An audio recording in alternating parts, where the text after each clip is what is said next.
called the world's fastest 5K. This Sunday marks the 30th edition of the Carlsbad 5000, the iconic road race attracting iconic elite runners like Deena Kastor. Deena's numbers look like this, folks. Besides winning the bronze marathon medal in Athens, she holds 12 U.S. indoor records, and more importantly, holds the Carlsbad 5000 women's record.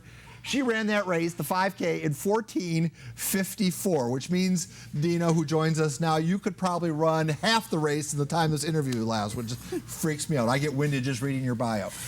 What makes the Carlsbad 5000 so near and dear to your heart?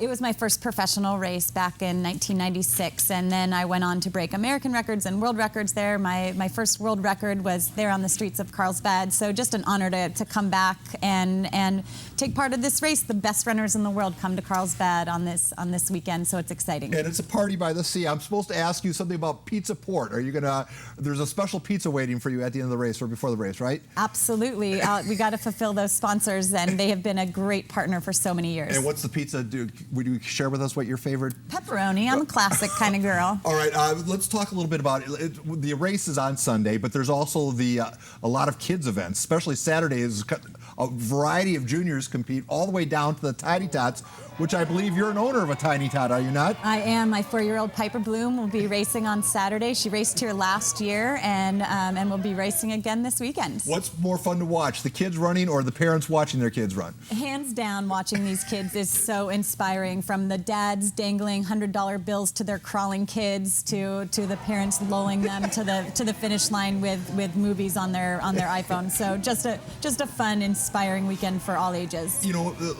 running is obviously there's a lot of health benefits, and there's also some negatives as people start getting their knees and hips replaced. Where are you on? Is it moderation type deal, or when people come to you, hey, I want to get my kid involved in running? What do you say?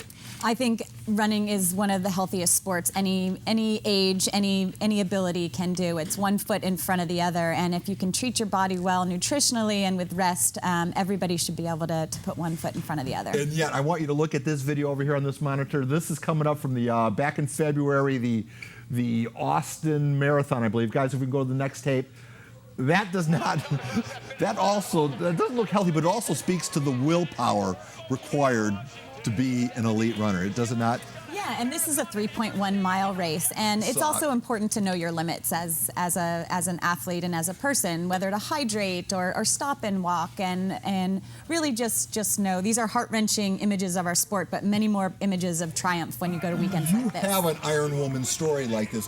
Take us back to Portugal 2000, could you please? Oh, goodness. I had given our U.S. cross-country team a pep talk leading up to the World Championships in cross-country, and told them when the going gets tough, you just got to fight for each other because the rest of your team is relying on you, only to be stung in the back of my throat in a spot that I now know as the uvula, although I shouldn't know that term, but got stung by a bee. I collapsed, my throat closed up, I collapsed and passed out on the course, but in hitting the deck, I came to my senses and got up and sprinted to the finish. I was disappointed not to land on the podium that day, but in my disappointment, yes, in my disappointment, I realized that our team had won a medal, and so it ended up being triumphant and much better to celebrate with your peers than in an individual performance. Obviously, you need the physical tools, but mental strength is a big part of this, isn't it? It's mental and physical, and as long as you can pursue your happiness in health and in life, then you're in a winning situation. You have a bronze medal in your trophy case. Is there a better place to medal as an Olympic athlete than Athens? It was pretty special to run the historic marathon course in Athens, Greece, but there are so many different triumphs in this sport that as soon as you're making progress on a daily basis and weekly basis, they're all sweet spots in our memories of the sport. So you've been a teammate and trained with Meb Keflezny. The gap between men and women, will we ever see a woman crossing first at the Boston Marathon, or is that just unthinkable? I think if we trip a few of the men in the lead will pack, that gap ever close? I think it can with extraordinary performances. You see in races that men run tactics. If the men ran tactically and the women had an aggressive race, you might see that gap close. But the men have a superior advantage with their times on women right now, and I think it's going to stay like that for a while. Is there a better teammate than Meb?